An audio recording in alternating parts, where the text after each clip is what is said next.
भाई Manchester city versus real Madrid, I think ये season defining game है भाई। ये सीजन डिफाइनिंग गेम है दोनों ही टीम्स के लिए। And I think Manchester city के लिए आप कह सकते हो कि it's a little bit less, again like मैं दोनों के इंटेंशंस पे और एम्बिशंस पे सवाल नहीं खड़े कर रहा, बट आप ये देखो कि रियल मैड्रिड जिस तरीके से भी कंट्रोवर्सी में है, मैनचेस्टर सिटी भी है, बट लाइक फिर वो लॉन्ग टर्म, वो 115 अगर तुम इंक्लूड कर लोगे then that's a different story. लेकिन अगर इस सीजन की बात करें, मैनचेस्टर सिटी अगर हम बात करें, हाँ पिल गए, हाँ पिल रहे हैं, हाँ यहाँ पर इंजरीज हो रही हैं, हाँ यहाँ पर उनको साइनिंग करनी थी, हाँ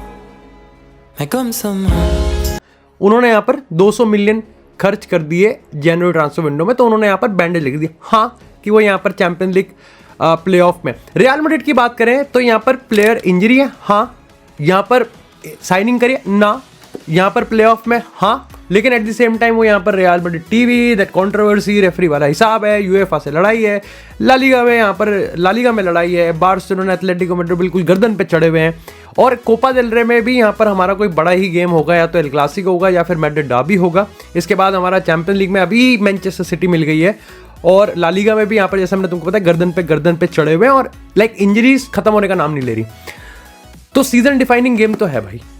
लेकिन आज के इस एपिसोड में पता है रियल मैड्रिड के साथ और मैचेस को प्रेडिक्ट करने में सबसे बड़ी प्रॉब्लम क्या है कि अभी मैं जो बोलने वाला हूँ ना, वो देखो ऐसा नहीं है कि मैं बायस होकर टोटली मैनचेस्टर सिटी को डिस्कार्ड ही कर दूंगा, लेकिन मैं कुछ हद तक तुमको लग जाएगा कि हाँ भाई रियल मैड्रिड पे भाई कॉन्फिडेंट है, और मैं तुमको ये भी बता दूंगा कि क्यों कॉन्फिडेंट है। ऐसा नहीं है कि हाँ मैं एथलेटिको मैड्रिड के अगेंस्ट जो हमने सेकंड हाफ में परफॉर्मेंस दिया तो मैं पागल ही हो गया और मैं बोरा गया हूँ, लाइक झूमर चल रहा है मेरा यहाँ पर। लेकिन अगर मैं यहाँ पर ऑफकोर्स मैं मैनचेस्टर सिटी की स्ट्रेंथ पे ही बताऊंगा, बट इन सब चीज़ों को कोई मतलब नहीं है अगर यहाँ पर जैसा मैं कह रहा हूँ रियल मैड्रिड का बॉडी लैंग्वेज, एटीट्यूड और बिलीफ यहाँ पर गायब रहेगा। ठीक है, सबसे पहली चीज़ तो देखो, पहली चीज़ जो दोनों ही टीम यहाँ पर अवॉइड करेंगी वो ये है कि गेम को पहले लेग में ही ख़त्म कर दो। तो आप कह सकते हो कि ये हमको एक बहुत ही गंदा, गलीच, बावला, बोराने वाला गेम देखने को मिलेगा। कोई मेरे को यहाँ पर मैं एक्सपेक्ट नहीं कर रहा। ऑफ कोर्स हो सकता है कि हमको यहाँ पर 2-0, 3-0, 4-0, 4-1, 3-2 कुछ भी होता हुआ दिख सकता है, लेकिन अगेन दोनों का जो पूरा का पूरा स्टाइल होगा वो यहाँ पर बहुत ही केजी गेम हो रहा, क्योंकि दोनों ही टीम अवॉइड करेंगे कि यहाँ पर सेकेंड लेग में खेलने के लिए कुछ तो बचे भाई, ऐसा ना हो कि कुछ बचे ही ना। हाउएवर यहाँ पर इसमें भी एक पीएस मैं तुमको नोट दे देता हूँ कि दोनों ही टीम, मैं अगर पहले लेग में यहाँ पर रियल मैड्रिड 3-0 की लीड ले लेती है, ठीक है 3-0 चलो काफ़ी ज़्यादा हो गया, 2-0 की लीड ले लेती है, तो मैं ये कहूँगा कि ऑफकोर्स खुशी होगी, लेकिन स्टिल मैं ये नहीं कहूँगा कि जॉब डन है।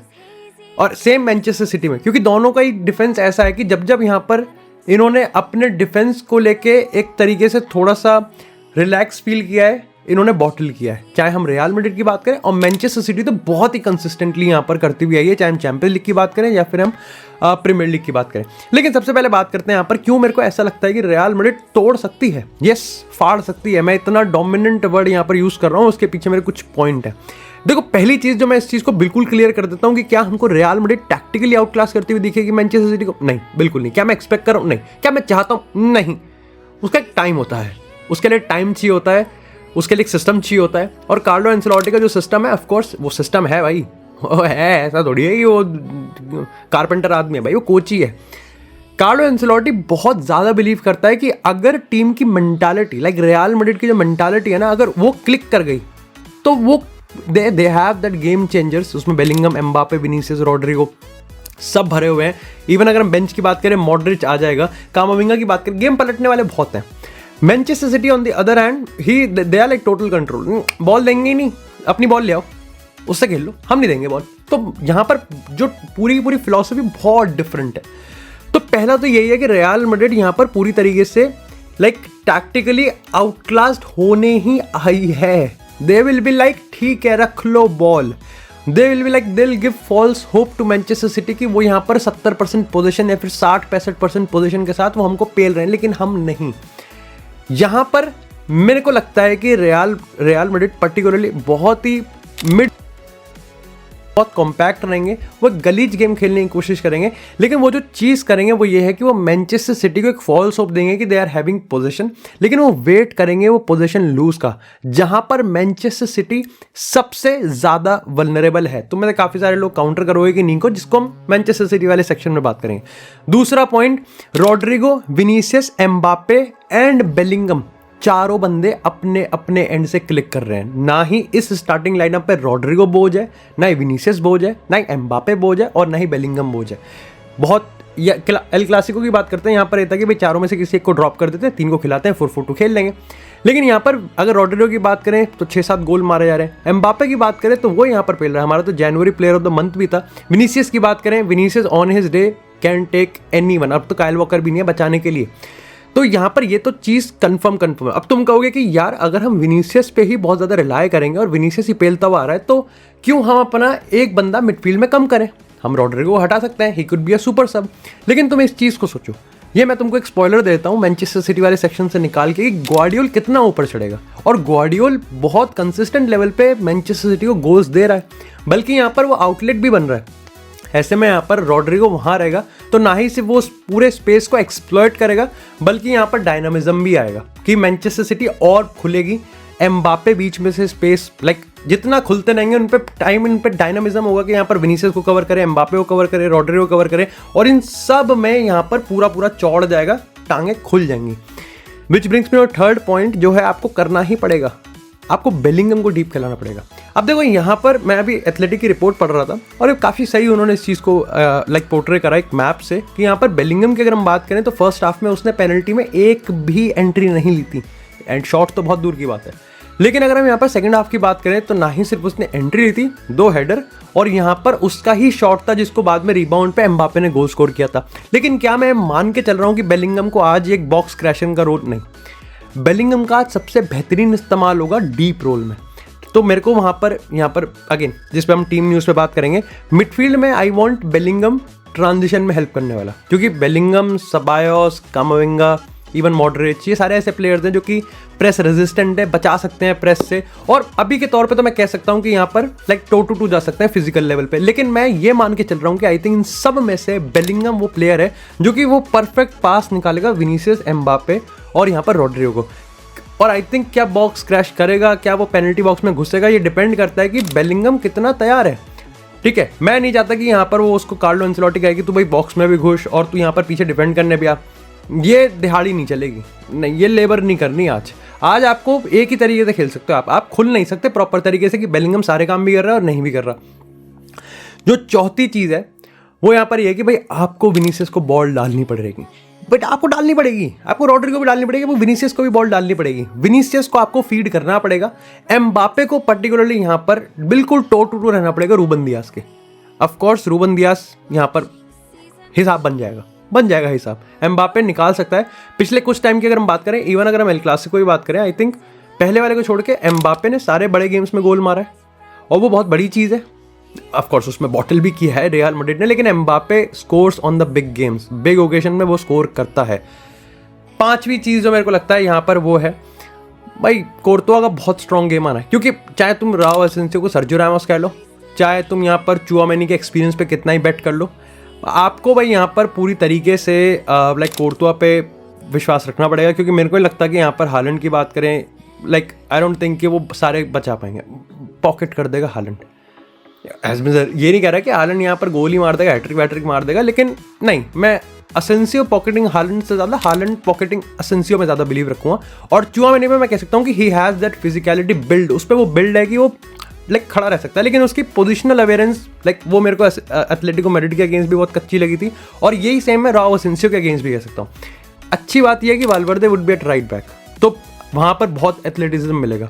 अब वहाँ पर चाहे वो उमा मामूश को खिलाएं, या फिर वो फिल फोर्डन को खिलाएं, या फिर Jack Grealish, I don't know, लेकिन जो भी है I think Valverde Lucas Vazquez से काफ़ी ज़्यादा सही है।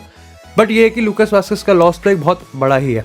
अब ऑफ कोर्स अब बात कर लेते हैं यहाँ पर कि क्यों मेरे को लग रहा है कि मैनचेस्टर सिटी इन सब के बावजूद रियल मैड्रिड को थोड़ा सा पेलना चाहिए।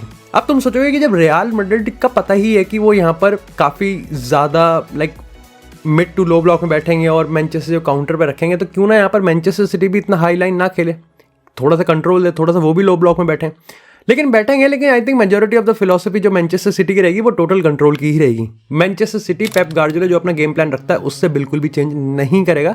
इसके पीछे 3-4 रीजंस है। देखो, पहला रीजन तो ये है कि real Madrid ultra low block में जा ही नहीं सकती। जिस टाइम जो तुम सोच रहे हो कि वो गलीज गेम खेल लेंगे हम भी, कि यहाँ पर बिल्कुल 5 एट द बैक खिला लेंगे, सब पेनल्टी बॉक्स के आसपास होंगे, उसका एक बड़ा रीजन ये है कि देखो, पहली चीज तो ये है कि मैनचेस्टर सिटी की है कमजोर, मैं मानता हूँ मैनचेस्टर, लेकिन कमजोर ऑफ द बॉल है वो। Manchester City on the ball आज भी बेहतरीन ही है। आई डोंट थिंक कि मैनचेस्टर सिटी ने गोल स्कोरिंग में कहीं कसर छोड़ी है। बर्नार्डो, कोवाचिच, केविन डी ब्रुयन की हम बात करें, फिल फोर्डन की बात करें, अर्लिंग हालैंड की बात करें, हालैंड के 10 टच आए, 5 टच आए, क्या फर्क पड़ता है? हालैंड का 2 ही टच आए, उसमें 2 में से 1 में गोल होगा। तो मैनचेस्टर सिटी ऑन बॉल कितनी स्ट्रांग है, पेप गार्डियोला उस पर ज्यादा टैप करेगा। ठीक है, चाहे उसमें अब नीको आ जाए, नीको भी ऑन द बॉल काफी सही है। और उमा मामूश तो एक जो हालैंड के इस आसपास मंडराएगा ना, वो और भी बड़ा न्यूसेंस क्रिएट करेगा। दूसरी चीज है कि यहाँ पर अल्ट्रा लो ब्लॉक में आप बैठे हो, कितना ही कुछ कर लो, मेरे को जैसा मैंने तुमको बताया कि चुआमेनी हो गया, असेंसी हो गया, ये अपने पोजीशन से निकलने में बहुत वल्नरेबल है, बहुत ज़्यादा वल्नरेबल है। और मैनचेस्टर सिटी इसी चीज़ को काफ़ी ज़्यादा एक्सप्लॉइट करेगी कि भाई कुछ भी हो जाए, यहाँ पर पासिंग इस तरीके से करो, इतनी तेज स्विच करो, इतनी तेज अपनी मूवमेंट रखो कि रियल मैड्रिड इतने लो ब्लॉक में भी बाहर निकलने की कोशिश करे, जो कि हम एक्चुअली में एथलेटिको मैड्रिड के अगेंस्ट कर रहे थे, मैनचेस्टर सिटी हमारे अगेंस्ट करेगी। और हमें मान के चल सकते हैं कि रियल मैड्रिड से ज़्यादा Manchester City on the ball काफ़ी ज़्यादा इलीट है। जो तीसरी चीज़ है जहाँ पर मेरे को लगता है वो ये है कि भाई real Madrid would be again finish नहीं कर पाई गेम को। आई थिंक ये हमको रखना पड़ेगा कि मैनचेस्टर सिटी के अगेंस्ट रियल मैड्रिड को क्लिनिकल तो होना पड़ेगा। अगर वो क्लिनिकल नहीं होंगे तो भाई मैनचेस्टर सिटी पनिश तो करेगी, क्योंकि मैं ये मान के चल रहा हूँ कि इवन इफ यहाँ पर चांसेस बहुत ज़्यादा होंगे, लेकिन डिपेंड करेगा कि दोनों टीम के अटैक में कौन ज़्यादा क्लिनिकल रहेगा। विच ब्रिंग्स मी कि यहाँ पर क्या मैनचेस्टर सिटी काउंटर को रोकने की कोशिश करेगी। अब देखो, तुम देखो, नीको बैंडेज लगा सकता है, लेकिन पूरा स्ट्रक्चरल ऑर्गेनाइजेशन जो है ना, वो एक प्लेयर से ठीक नहीं हो सकता। ऐसा नहीं है कि मैंने वहाँ पर नीको डाल देंगे तो खत्म ही हो जाएगा, अब तो रियल मैड्रिड कर ही नहीं सकती। नहीं, रियल मैड्रिड अटैक तब भी कर रही थी जब प्राइम सिटी के फेस कर रही थी। और अब तो यहाँ पर स्ट्रक्चरल डेफिशिएंसी हमको दिख ही रही है कि ओवरऑल स्क्वाड की जो एक पूरी कमिटमेंट है, जो साइकोलॉजी है, वो काफ़ी ज़्यादा गिर गई है। और यहाँ पर नीको अकेला बंदा उसको ठीक नहीं कर सकता, बिल्कुल भी नहीं कर सकता। और नीको हो चाहे उमा मामूश हो, कुछ भी हो, रियल मैड्रिड के लिए इंपॉर्टेंट इस गेम में ये होगा कि भाई यू डेफिनेटली वांट कामाविंगा, क्योंकि वाल्वर्दे राइट बैक पे है। आई हैव दी मेरे को ऐसा लग रहा है कि मैं जितना भी पढ़ रहा हूँ इन्फॉर्मेशन कि कामाविंगा यहाँ पर फिट है, अवेलेबल है, तो आई थिंक कामाविंगा आपको खिलाना पड़ेगा। एक जो बहुत बड़ा point I think Manchester city के एडवांटेज में है, वो ये है कि वो ये भी चाहेंगे कि भाई पूरा कंट्रोल रहे और वो बॉल को इतनी तेज मूव करें कि यहाँ पर फाउल ड्रॉ करें, because Bellingham, कामाविंगा, Tchouameni, 3 most important क्या, दी ओनली प्लेयर्स हम कह सकते हैं, क्योंकि अब तो रियल मैड्रिड में जो प्लेयर्स बचे हैं, दी ओनली प्लेयर्स, इनके अलावा कोई प्लेयर नहीं है अपने पे। नहीं, कोई प्लेयर है ही नहीं, मेरे को ही जाना पड़ सकता है वहाँ पे फ्लाइट लेके। ये सारे सस्पेंशन पे, अगर इन्होंने येलो कार्ड उठा लिया, वो तो विनीसियस का यहाँ पर ब्रेस्ट के अगेंस्ट येलो कार्ड वाला रीसेट हो गया, तो ही इज देयर। तो मेरे को लगता है कि यहाँ पर मैनचेस्टर सिटी इसको तो बहुत ज़्यादा करेगी कि भाई ठीक है, इनमें से एक येलो कार्ड उठाए और अपन तो बिल्कुल सेट हो जाएंगे। मैनचेस्टर सिटी से Ruben Dias, which is again जैसा मैंने तुमको कहा कि एम्बापे को बिल्कुल रूबन दियास के टोस पे ही रहना पड़ेगा, बिकॉज उसको वो भी चाहेगा कि रूबन दियास उसको खींचे और येलो कार्ड वगैरह ले। मेरे को लगता है कि आई थिंक यहाँ पर अगर पहले गोल की बात करें, मैं बहुत बार ये कहता हूँ कि कौन पहला गोल कंसीड करेगा, दैट विल डिसाइड कि भाई गेम किधर शिफ्ट हो सकता है। इस गेम में मेरे को लगता है कि पहले गोल का कोई मतलब ही नहीं बनता, क्योंकि दोनों ही टीम इतनी ज़्यादा वल्नरेबल है कि पहला गोल चाहे वो पहले मिनट में मार दे, फिर भी 90 मिनट में पूरे चांसेस है कि वो कंसीड कर ही लेंगे। तो अगेन चांसेस बहुत ज़्यादा क्रिएट होंगे, गेम को केजी बनाया जाएगा। पेप गार्डियोला होम पे एडवांटेज लेगा, और वो एडवांटेज ऐसी ले सकता है जहाँ पर पूरी तरीके से यहाँ पर उस चीज़ को वो कंट्रोल करे, बॉल ही ना दे। और रियल मैड्रिड चाहेगी कि वो इस फॉल्स होप में रखे कि मैनचेस्टर पूरी कंट्रोल, कैसे वो लो ब्लॉक, अल्ट्रा लो ब्लॉक में नहीं बैठेंगे, वो बस स्पेसेस को कवर करेंगे। उनको ये चीज़ ध्यान रखनी पड़ेगी कि वो अपनी पोजीशन से बाहर ना निकले। ध्यान रखेंगे वो, लेकिन होगा नहीं उनसे। देखो मैं तुमको पहले ही बताता हूँ। तो भाई मैं सिंपल सा यहाँ पर अगेन कितनी, ये गेम बहुत बड़ा है, ये गेम बहुत ज़्यादा बड़ा है। आई थिंक रियल मैड्रिड कर सकती है, फोड़ सकती है, at the same time Manchester city भी फोड़ सकती है, क्योंकि हमारी पेनल्टी बॉक्स को एक्सेस करना बहुत आसान है, चाहे हम यहाँ पर लो ब्लॉक में भी जाएं, चाहे हम यहाँ अल्ट्रा लो ब्लॉक में भी जाएं, मिड ब्लॉक में भी जाएं। और इसके पीछे का रीज़न ये है कि हमारे पास इंडिविजुअल्स नहीं हैं इस पॉइंट ऑफ टाइम। आप रूडिगर, अलाबा या फिर रूडिगर, मिलिटाओ, कार्वाहाल और एमडीडी की अगर हम बात करें तो यहाँ पर आप जितना भी इनसे एक्सपेक्ट कर लो, लेकिन आप फिर वालवर्दे, असेंसियो, चुआमेनी या फ्रान गार्सिया या इनसे नहीं एक्सपेक्ट कर सकते, नो मैटर चाहे आप में कितना बिलीफ हो। एंड आई थिंक काफ़ी सारे लोग कहेंगे कि यहाँ पर भाई सारे इंडिविजुअल है, बहुत ही ऑफेंसिव स्टाइल है, लेकिन ऑफ कोर्स रियल मैड्रिड को ऑन पेपर सबसे ज़्यादा ऑफेंसिव रहना पड़ेगा। इवन इफ यहाँ पर चाहे रॉड्रिगो हमको डिफेंसिव वर्क रेट करता हुआ दिखे, यहाँ पर विनीसियस हमको डिफेंसिव वर्क रेट करता हुआ दिखे, लेकिन मैनचेस्टर सिटी को ऑफेंसिवली तोड़ना अपने दायरे में रह के, कि अपने गिरेबान में थोड़ा झांक ले पहले, ऐसा नहीं कि बिल्कुल पूरी तरीके से कर रहे हैं, वो बहुत आसान है। हाँ, एक चीज़ ये है कि सारी चीज़ इनिशिएट कैसे होगी, आपको अपने हाफ में प्रेस करना पड़ेगा, आपको उनको कंसिस्टेंटली प्रेस करना पड़ेगा, वो टर्न अराउंड होना बहुत ज़रूरी है। ऐसा नहीं कि यहाँ पर मैनचेस्टर सिटी 5-6 मिनट तक पूरी तरीके से कंट्रोल ही करे जा रही है बॉल को, क्योंकि देखो होगा ये कि यहाँ पर Manchester City on the ball elite तो है ही, देखो दे हैव द प्लेयर, ठीक है, आप मानो या ना मानो, they have elite ball playing players. अगर मैनचेस्टर सिटी ज़्यादा टाइम तक ये मोमेंटम रिदम बना रही और रियल मैड्रिड बस पीछे पीछे भाग रहे हैं, भाग रहे हैं, कोई कलेक्टिव प्रेस नहीं है, कोई कोऑर्डिनेटेड प्रेस नहीं है, पोजीशन नहीं ले रहे, इवेंचुअली क्या होगा, एक बंदा बाहर निकलेगा and they will have the shot on target and it's a goal. ये चीज़ नहीं होनी चाहिए रियल मैड्रिड के पर्सपेक्टिव से। तो मेरे हिसाब से यहाँ पर ये भी है। मैं एक चीज़ यहाँ पर ज़रूर कहना चाहूँगा कि आई थिंक कार्लो एंसेलोटी क्रेडिट तो डिजर्व करता है, क्योंकि लुकास वास्केस भी चला गया। मतलब जब मैनचेस्टर सिटी के अगेंस्ट, देखो बाकी टीम के अगेंस्ट भी है, लेकिन इतना बड़ा गेम जब मैनचेस्टर सिटी को मैं देखता हूँ कि 220 पी पता नहीं कितने मिलियन उन्होंने खर्च कर दी, क्योंकि यहाँ पर मैनेजर इंजरी से कोप अप नहीं कर पा रहा था।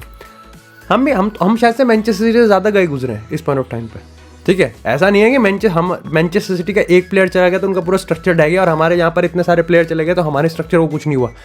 बट कार्लो कर रहा है, हम खिसियाते हैं और हम खिसियाएंगे बिकॉज हम फैंस हैं, बट आई थिंक कार्लो को यहाँ पर रिस्पेक्ट देनी पड़ेगी। और कार्लो के much love, I love you दद्दू, कि यहाँ पर आप कर रहे हो जो उसके हाथ में है, and I think that is commendable.